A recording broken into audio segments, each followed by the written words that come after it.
Bom, vamos para o pré-dimensionamento de uma treliça. Existe uma maneira de fazer um pré-dimensionamento rápido antes de eu sair desenhando? Tem, tá? E ela está aqui. Você pode colocar ela tanto dentro de uma zona mais econômica quanto menos econômica. Observe que aqui eu coloquei aqui a zona mais econômica, ou seja, de 10 a 14%. Se você precisar de uma tolerância um pouco maior, você vai estar trabalhando aí de 5 a 20%. Ok? Então, esses extremos aqui, quando você sai desses limites máximos e mínimos aqui da zona econômica, você já começa a não estar trabalhando com uma treliça tão econômica assim. Então, como que eu faço isso aí? Você tem o comprimento dessa treliça, tá?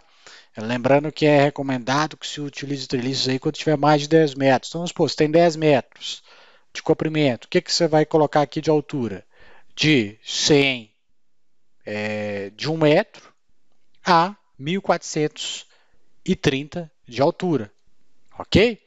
A mesma coisa faria se você for trabalhar numa zona menos econômica, tá? Você vai trabalhar com 6%, então você trabalharia com uma treliça aí com 660 milímetros de altura a 2 metros de altura. Lembrando que você está trabalhando aí com 10 metros de vão ou mais. Então, dependendo aí do tipo de estrutura, realmente nós vamos chegar nisso daqui. Tente sempre trabalhar dentro desse regime aqui, que você vai conseguir, geralmente, uma estrutura mais econômica. Não tem muito segredo isso aqui, não. Ok? Então, vai para campo. Tenha sempre essa mais ou menos em mente aqui, que a altura da sua treliça, entre o banzo inferior e superior, vai ser mais ou menos aí de 6 a 20. Lembrando que quando você está dentro dessa região aqui, você está com uma treliça mais econômica. Ok? Nós temos também uma ponderação que muita gente fica na dúvida sobre a inclinação, né? Qual que é a inclinação? É 10 graus, 20 graus? Posso colocar 40 graus? A recomendação é usar ângulos de 30 a 60 graus. Tá? Vou pedir para corrigir aqui para vocês. De 30 a 60 graus, lembrando que o ângulo ideal é de 45 graus, ok? Se você, vou até comentar ali que se você aumenta esse ângulo demais ou cai demais, você acaba perdendo eficiência na sua estrutura, principalmente quando você começa a usar ângulos aqui, ó, de inclinação muito grande. Vocês vão ver que o peso da estrutura vai aumentar muito. Prosseguindo aqui, espaçamento entre as treliças, né? Qual que é a distância recomendada entre uma treliça e outra? De 5 a 6 metros, tá? Poderia usar mais? Pode, mas pode ser que sua estrutura não seja tão econômica assim, ok? O recomendado é que essa distância aqui entre treliças seja de 5 a 6 metros. Isso vale também lá para as estruturas em arco, ok? Isso não quer dizer que você não pode usar mais, mas é o recomendado aqui. Nós estamos aqui, ó, eu trouxe aqui para você sobre um detalhe aqui sobre as inclinações, né? O que que acontece? Quando você inclina essas diagonais, ou seja, quanto mais você inclina, observe que o número de montantes que eu vou precisar é muito maior. O número de diagonais que eu vou precisar é muito maior. Então, primeiro, sua estrutura é mais pesada, sua estrutura é mais cara. É claro que aqui a gente está fazendo uma comparação grosseira. Pode ter algum caso que, aumentando o ângulo, tá? Você consiga um melhor resultado. Mas saiba que o melhor ângulo para poder utilizar na estrutura é 45 graus. O problema é que quando você coloca 45 graus e você não consegue travar a estrutura em 45 graus, devido à distância entre os apoios que às vezes você precisa. Então, por exemplo, você tem uma telha que vai ser apoiada aqui, mas o apoio dela teria que ser assim, Então, de que adianta você colocar o ângulo de 45 graus se você vai ter que apoiá-la no meio de uma barra? Nós sabemos que nós não podemos fazer isso em uma treliça com nós articulados. Entendeu? Então, nesses casos, você acaba tendo que revisar esse distanciamento, mas é sempre bom observar o ângulo, tá? De 30 a 60 graus a ser respeitado para você ter uma boa eficiência. Eu vou pedir para corrigir isso aqui também, ok? Então, preste atenção nisso daqui. Quanto maior o ângulo, maior o peso da treliça, mais cara e menos eficiente em maioria dos casos. Bom, nós vamos falar aqui dos tipos de nós. Já comentei que a treliça tem que ser articulada, justamente para o quê? Para a gente não ter uma transferência de momentos, ou seja, sujeitar essa estrutura a momentos indesejáveis. A treliça ideal é aquela que você trabalha com tração e compressão, ou se possível, só tração. Esse seria o modelo ideal. Então, quanto mais barras tracionadas você tem, menos você vai ter problemas, por exemplo, com análises de esbeltese. A análise de esbeltese ela acontece quando você está ali analisando uma barra que ela está sujeita à compressão.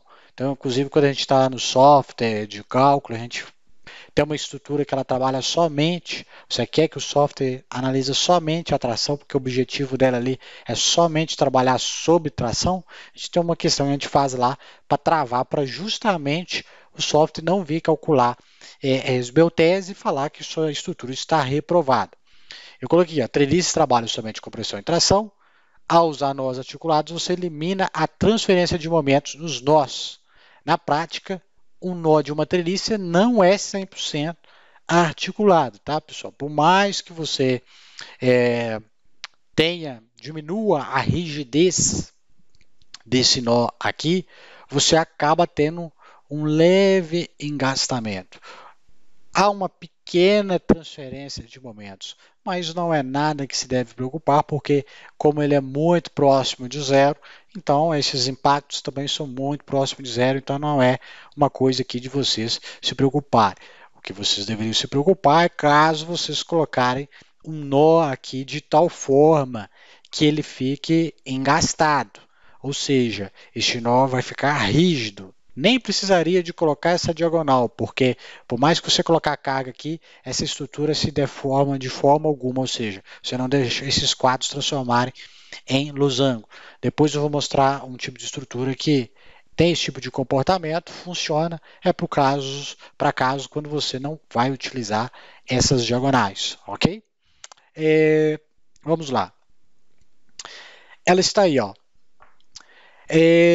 Se você usar nós engastados, você não precisa mais das diagonais, desde que o nó tenha rigidez suficiente para não deformar o quadrado, ou seja, transformá-lo em losango.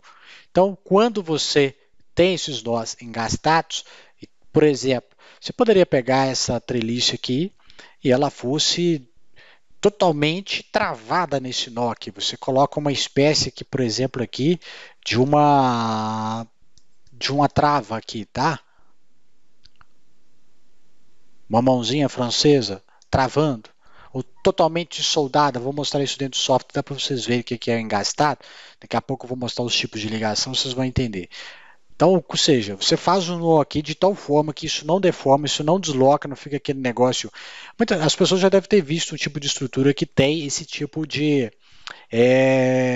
vamos dizer assim, nó articulado. Aquelas prateleiras que tem muito no escritório industrial, que ela fica meio flexível, ela toma para a esquerda e para a direita, ela dança toda.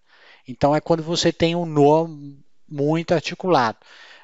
No caso aqui é o seguinte, essa estrutura aqui ela vai estar sujeita à compressão, ela vai estar sujeita a momentos fletores, devido a você não estar trabalhando com diagonais, ok?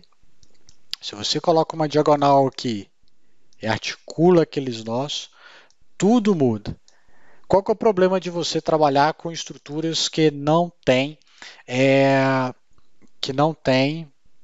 nós articulados. Você vai ter que fazer verificação de momentos. Então, dependendo da situação, essa viga de Verendel ela não vai ser muito útil para nós. Mas é um tipo de estrutura que tem no mercado, você pode utilizar, mas tem que tomar o cuidado. Não vou usar diagonal, eu preciso me garantir que esse nó vai ter uma tal rigidez em que eu não tenha uma deformação deste quadro aqui. Ok? E não precisa utilizar nenhuma barra diagonal se você já está falando que esse nó é, engastado. O problema é que muitas das vezes a pessoa desenvolve o projeto, coloca aqui o nó como sendo engastado, ok? Mas na prática ela tem que ser realmente engastada. A mesma coisa acontece com profissionais que determinam aqui como sendo um nó articulado, mas na hora que faz a montagem da diagonal, ele praticamente fez um engastamento na estrutura. Então, tomar esse tipo de cuidado aí, ok?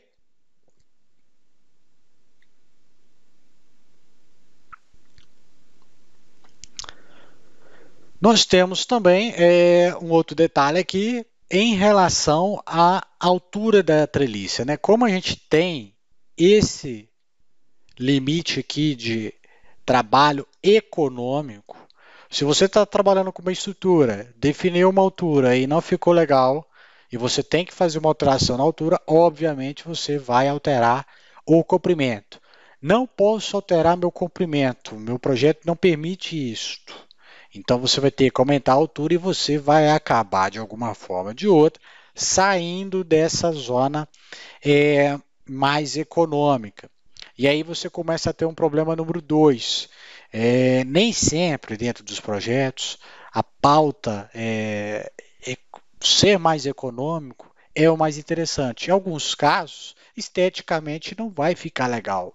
Então, alguém que está responsável pelo contexto do projeto, né, os arquitetos, pode de alguma forma falar, olha, é melhor fazer assim, porque senão vai ficar uma coisa funcional, econômico, mas feio, uma estrutura feia. Então tome cuidado com isso daí, ok? Em alguns casos, quando isso começa a prejudicar demais, você começa a trabalhar numa zona muito, vamos dizer assim, menos econômica, o que é o sugerido? Trocar para uma estrutura de alma cheia. Estrutura de alma cheia, a gente sabe que a gente vai trabalhar com alturas bem menores do que se fosse trabalhar com uma treliça. Então é uma questão de colocar na balança. Estou trabalhando com vãos maiores do que 10 metros? Legal, vou trabalhar com treliça. Estou trabalhando com vãos menores que 10 metros? Olha, vamos tentar trabalhar aqui com uma viga de alma cheia. Ok? Porque muita gente às vezes faz uma estrutura, vãozinho de 5 metros, 4 metros, o cara está fazendo treliça. E muitas das vezes a viga de alma cheia resolve o problema dele. É sempre importante quem trabalha com software fazer estudos. É melhor você gastar um tempo a mais fazendo a modelagem, fazendo um estudo, do que ir para campo com aquele projeto que você fez uma única vez, simulou, calculou, e gastar muito mais, tornar a obra mais cara, entendeu? Às vezes correr risco de perder aí processos editais. Então, tome esse cuidado aí, faça o estudo, planejem mais, comparem mais, que vocês vão conseguir trazer uma estrutura mais compacta. Então, isso aqui que acontece, eu queria deixar esse ponto aqui para vocês terem ciência. Se vocês vão manter o mesmo nível de eficiência, obviamente, sua estrutura vai crescer e muitas vezes isso não vai ser tolerado, ok? E aí vocês vão ter que sair de uma zona confortável se vocês quiserem manter, por exemplo, esse valor de L. Eu coloquei aqui também, olha, fator econômico nem sempre é o critério decisivo. Uma limitação espacial ou questões estéticas podem forçar outras decisões. Então, nem sempre o que é matematicamente viável para o seu cliente pode não ser interessante, ok? E ele vai pagar o preço por ele querer aquela estrutura daquela forma, daquela geometria, ok?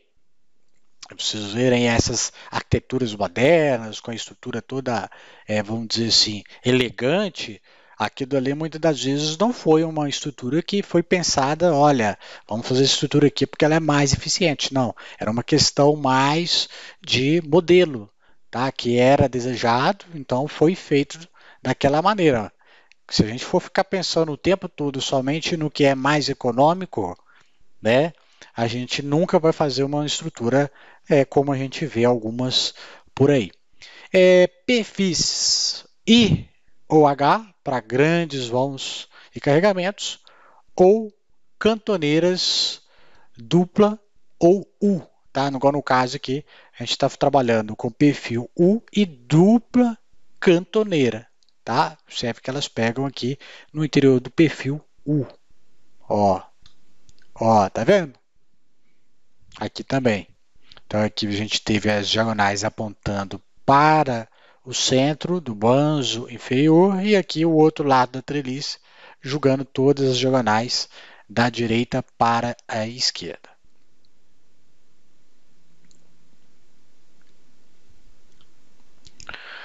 Bom, na próxima aula nós vamos falar um pouco aí do dimensionamento de vigas de alma cheia. Ele é um pouquinho mais extenso devido a uma variedade de estruturas que nós podemos ter.